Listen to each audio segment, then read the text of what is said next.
বিসমিল্লাহির রহমানির রহিম। আজকে আরেকটা ট্যাগ কোশ্চেন নিয়ে আপনাদের সামনে হাজির হয়েছি। ট্যাগ কোশ্চেনে আমরা নর্মালি লেট দেখলেই আমাদের মনে একটা কাজ করে, একটা বিষয় কাজ করে, সেটা হচ্ছে আমরা শ্যাল উই দিয়ে দিই। আজকে দেখবেন যে আসলে লেট থাকলেই সেটা শ্যাল উই হবে না, বিভিন্ন অ্যান্সার আসতে পারে। যেমন ধরেন এই যে প্রথম কোশ্চেনটা, লেটস গো দেয়ার, এটা আমরা জানি যে লেটস অথবা লেট আস এই দুইটা একই কথা, মনে রাখবেন। লেট আস অথবা লেটস এই দুইটা একই কথা, এটা সংক্ষিপ্ত রূপ।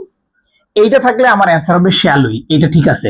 বাট এইটা দেখেন তো, লেট হিম গো দেয়ার, যখন লেটের পরে লেটস মানে লেটস অথবা লেটাস থাকে না, তখন আমার অ্যান্সার হবে উইল ইউ। ভালো করে দুটো বুঝেন, যখন লেটস থাকবে অথবা লেট আস থাকবে তখন আমার অ্যান্সার হবে শ্যাল উই।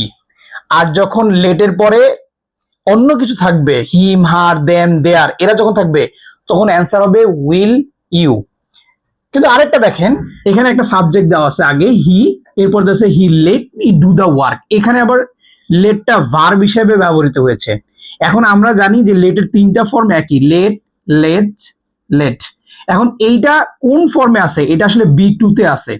এখন আমি কিভাবে বুঝলাম যে এটা বি টু তে রয়েছে? এইটা যদি বি ওয়ানে থাকতো তাহলে যেটা হইতো, এইটার সাথে একটা এস বা ইএস যুক্ত হতো।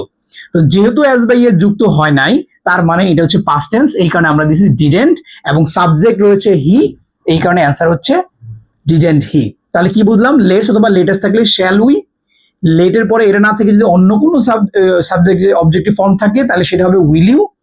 আর যেটা হবে, লেট যদি মাঝখানে থাকে তাহলে আমাকে ভার্ব হিসেবে থাকে, তাহলে আমাকে দেখতে হবে এটা কোনটা, এটা কি বি ওয়ান নাকি বি টু। যদি বি টু হয় তাহলে আমার দিতে হবে ডিডেন্ট। আশা করি লেটস এর আদ্য প্রান্ত বুঝতে পেরেছেন।